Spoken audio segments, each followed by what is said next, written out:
ગામ નજીક રેડીમેડના વેપારીની ઉપર હુમલો કરનાર વ્યાજખોર સામે ખંડણી અને વ્યાજખોરીની ફરિયાદ બાદ ઘરે તપાસ કરતા 14 વિદેશી દારૂની બોટલો પણ મળી આવી છે। ભરૂચના જાડેશ્વર વિસ્તારમાં તુલસીધામ નજીક કિડ્સ વેરને કપડાની દુકાન ધરાવનાર વેપારી દિલીપ કુમાર સુથાર કે જેણે 2022માં રેડીમેડ કપડાની દુકાન ખોલી હતી અને 2022માં વ્યાજખોર અજય મહેન્દ્ર શાહ તેમની દુકાને આવ્યો હતો અને તે વ્યાજે રૂપિયા આપે છે તેમ કહી બંને વચ્ચે પરિચય થયો હતો અને 2024માં ફરિયાદીએ ધંધા અર્થે રૂપિયાની જરૂર હોય જેથી તેણે અજય શાહ પાસેથી 5% વ્યાજે રૂપિયા 3 લાખ લીધા હતા અને અજય શાહ જાન્યુઆરી 2024થી મે 2024 સુધી દર મહિને રૂપિયા 45,000 રોકડા લઈ જતો હતો અને પેનલ્ટીના દર મહિને પણ 55,000 રૂપિયા લેખે કુલ 6,60,000 રૂપિયા આપેલ હોવા છતાં છેલ્લા 7 મહિનાથી દુકાન ઉપર આવી વકરાના પૈસા બળજબરીપૂર્વક લઈ જતા અને 13/3/2026ના રોજ સાંજના 9:30 વાગ્યાના અરસામાં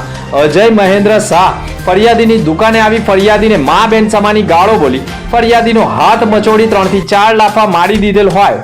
આજના 15,000 રૂપિયા વ્યાજ લાવ તેમ કહી ગલ્લામાં મૂકેલા 9,000 રૂપિયા બળજબરીપૂર્વક લઈ જતા જો તું મારા 3 લાખ રૂપિયા નહીં આપે તો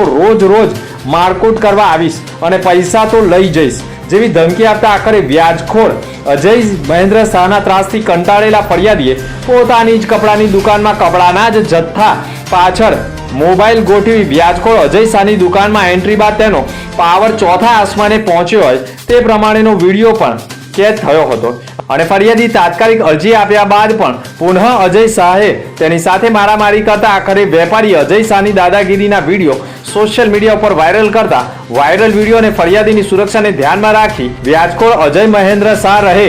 મકાન નંબર C303